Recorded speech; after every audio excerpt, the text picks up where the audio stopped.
और अब खबर शामिल करेंगे सियासी मंजरनामे से। मुस्लिम लीग नून में कौन किससे डर रहा है? मरियम नवाज की नाम लिए बगैर नवाज शरीफ के बयानिए की मुखालफत करने वालों पर तनकीद। कहा, नवाज शरीफ की ताकत का इदराक मुखालिफिन को है, नहीं है तो खुद मुस्लिम लीग नून को नहीं है। उन्होंने पार्टी के अंदर मौजूद मुखालिफ ग्रुप का नाम लिए बगैर कहा कि आज भी वो हम उनसे डरते हैं। इसी पर हम बात करेंगे। GNN के नुमाइंदे आसिम नसीर हमारे साथ मौजूद हैं, लेकिन इससे पहले हम आपको दिखाते हैं कि मरियम नवाज ने इस सिलसिले में कहा क्या। कि नवाज शरीफ की मुस्लिम लीग नून की जो ताकत है, अल्लाह ताला के फजल से जो आज भी वोट की भी ताकत है, बयानिए की ताकत है, खिदमत की ताकत है, हर चीज़ की जो ताकत है उसका आपके मुस्लिम लीग नून के मुखालिफों को इदराक है। अगर नहीं इदराक तो मुस्लिम लीग नून को इदराक है, क्योंकि मुस्लिम लीग नून में आज भी हम में से कुछ लोग ऐसे हैं कि जो हमसे डर रहे हैं, हम उनसे डर रहे हैं। मरियम नवाज की गुफ्तगू आपने सुनी, बहुत अहम बात उन्होंने की है। आसिम नसीर से बात करते हैं। आसिम, ये तो जो बातें की जा रही थी बिटवीन द लाइंस दबे अल्फाज में, ये तो क्लैरिटी के साथ बता दी आज के ग्रुपिंग है मुस्लिम लीग नून के अंदर।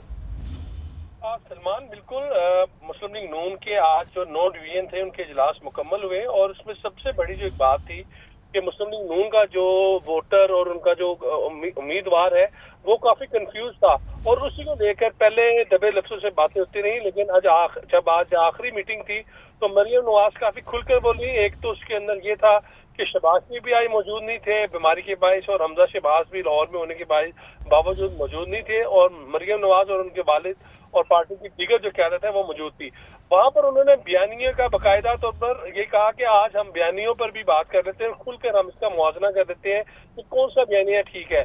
और उन्होंने खुद इतराफ किया कि हमारी पार्टी के अंदर भी कुछ ऐसे अफराद हैं कि शायद हम उनसे डरते हैं लेकिन वो हमसे खौफजदा है क्योंकि हमारा बयानिया ठीक है।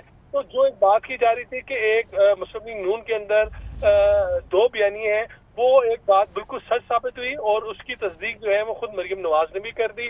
और इससे कबल जो हम शहबाज शरीफ और हमजा शहबाज की गुफ्तगू देखते थे उसमें नजर आता था या उनके हम ख्याल का नजर आता था कि वो एक मुफाहमत के बयानी पे है। लेकिन आसिम, आप साथ ही रहेगा। सीनियर तज्ज़ियाकार आरिफ हमीद भट्टी साहब भी हमारे साथ मौजूद हैं। भट्टी साहब, मरियम साहिबा को बड़ा निडर समझा जाता है, बड़ी खुल के गुफ्तगू करती हैं, ऐसे कौन लोग हो सकते हैं पार्टी में जिनसे मरियम साहिबा डरती हैं?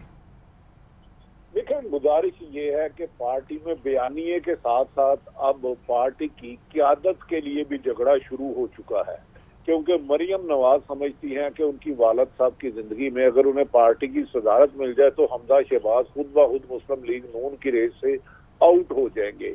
तो इस पर उन्होंने कहा, हम में से कुछ लोग हैं जो हमसे डरते हैं, हम उनसे डरते हैं। अगर उनको साथ बैठे साथियों पर एतमाद नहीं है कि कोई इनके मुताबिक ऐसे बाजू नजर में लग रहा है कि वो जाके एस्टेब्लिशमेंट को रिपोर्टें देते हैं, तो वो कहती है हमारी जो ताकत है हमारे लोगों को नहीं पता। मेरी समझ में नहीं आता, 10 दफा हुकूमत गिराने का दावा कर चुकी है मोहतरमा, हुकूमत नहीं गिरी, 10 से मसली हुए। इन्होंने लॉन्ग मार्च का किया था दावा, धरने का किया था, इस्तीफे देने का किया था, इस्तीफा लेने का नहीं किया। मुझे लग रहा है ताकत इन्होंने कोई छिपा के रखी हुई है और शायद मैसेज अपने ही घर, जैसे अभी आसिम नसीर साहब फरमा रहे थे कि हमजा इधर थे और वो नहीं आए, तो मरियम साहिबा खासी मेरा ख्याल है डेस्परेट हो चुकी है। मुझे लग रहा है कि शहबाज साहब अल्लाह ताला उनको जदीद सेहत तंदुरुस्ती दे, जो 2 हफ्ते की बात है वो भी कोई मुझे ऐसे ही लग रहा है कि वो किसी गुस्से की वजह से पॉसिबल है कि कहा यह जा रहा, कुछ जिम्मेदार गिराए कि इस इजलास से पहले शरीफ फैमिली में थोड़ी सी बातों पर तलखी हुई थी किसी इशू पर, जिसके बाद शहबाज साहब बीमार हो गए और हमजा साहब तशरीफ नहीं लाए इस इजलास में, मरियम ने अपना सारा गुस्सा निकाल दिया। तो भट्टी साहब, हम ये कह सकते हैं कि आज के दिन खुद मरियम नवाज ने नून में से शीन निकाल दी? देखिए, नून में से शीन निकाल दी या नून में से मीम को आगे लाने की कोशिश की, ऐसा लग रहा है कि मरियम नवाज नवाज शरीफ का अल्टरनेट सिर्फ मरियम नवाज को समझ रही हैं और वो शहबाज शरीफ उनकी नजर में इतना मैटर नहीं करते कि जितनी उनकी कुर्बानियां हैं। वो हर जगह अपने आप को नुमाया करने की कोशिश करती हैं। अगर वो आप उनकी तकरीरें और बयान सुने तो 90% वो मोहतरम नवाज शरीफ साहब का नाम लेती हैं और शायद 2-3% शहबाज साहब का। तो मेरा ख्याल है उन्होंने चचा के खिलाफ ऐलान बगावत कर दिया, जी मेरे साथ चलना है तो चलो, नहीं तो रास्ते अपने। लेकिन बड़ी साहब, जो सियासी मैदान है या जो सियासी बसात है, उस पर उनकी क्या अहमियत हैसियत होगी? क्योंकि जो दीगर जमातें हैं, खासकर पीपल्स पार्टी या PDM की सतह पर भी अहमियत तो देखा जाए तो शहबाज शरीफ को मिलती है, क्योंकि वो अपोजिशन लीडर भी हैं, वो अवामी नुमाइंदे भी हैं।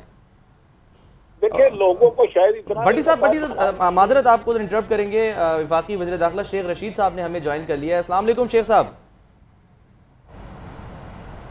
शेख साहब आप हमें सुन पा रहे हैं? जी मैं बोल रहा हूँ सर, आवाज़ आ रही है? जी शेख साहब, आवाज़ थोड़ी सी कम आ रही है, बहरहाल हम आवाज़ आ रही है। हम आपसे जानना चाहेंगे शेख साहब, ये जो आज बात की है मरियम नवाज साहिबा ने, इससे तो बज़ाहिर लग रहा है कि उन्होंने खुद ही नून में से शीन निकाल दी। नहीं, अच्छी बात है, हकीकत का एतराफ़ करें, अब शीन में से शीन निकालें। देखें, हमने तो बहुत पहले कहा था ऐसा कर नहीं सकता, तो ये सारे मामला जो हैं 3-4 महीने में क्लियर हो जाएंगे। ये अच्छी बात है, कर दिया कि हमने ग्रुपिंग है, तो इसमें क्या बुराई है? ग्रुपिंग है इसमें, तो देखे ना आपस में कज़न भी खुल के बयानात दे रहे हैं, आप टीवी सारे खेल रहे हैं, और 2 की बजाय 3 ग्रुप बनेंगे। इस इलेक्शन के नज़दीक तक ये सियासी शक्ल नहीं होगी पार्टी की, जो इसको नजर आ रही है मुख्तलिफ हालात। शेख साहब, आपने कहा था 3 धड़े आप देख रहे हैं नून लीग में, अभी तक हमें 2 ही धड़े नजर आ रहे हैं, तीसरा धड़ा कौन सा हो सकता है? होती है, मैं वक्त से पहले कह देता हूँ, मैं 2-3 दिन से ये बात कह रहा हूँ, उसमें टाइम है तो उसमें 3 धड़े होंगे। 2 तो ख़ानदानी है और एक गैर ख़ानदानी होगा, जो कि ख़ानदान से बाहर होगा। और लोग जो हैं वो इतने भी मरे हुए नहीं हैं, वहाँ बड़े लोग ऐसे हैं जिनकी अपनी सीटें भी हैं, तो वो भी सोच रहे हैं कि हमने क्या करना है आइंदा इलेक्शन में। तो आइंदा इलेक्शन के लिए लोग सबबंदी कर रहे हैं, 4 से 6 महीने में आइंदा इलेक्शन की सबबंदी। ठीक है, ठीक, बहुत बहुत शुक्रिया। वफाकी वज़ीर दाखिला शेख रशीद अहमद हमारे साथ मौजूद थे, और सीनियर तज़कियाकार आरिफ हमीद भट्टी इजहार ख्याल कर रहे थे, जबकि आसिम नसीर ने हमें इस खबर से आगाह किया। आप सबका शुक्रिया।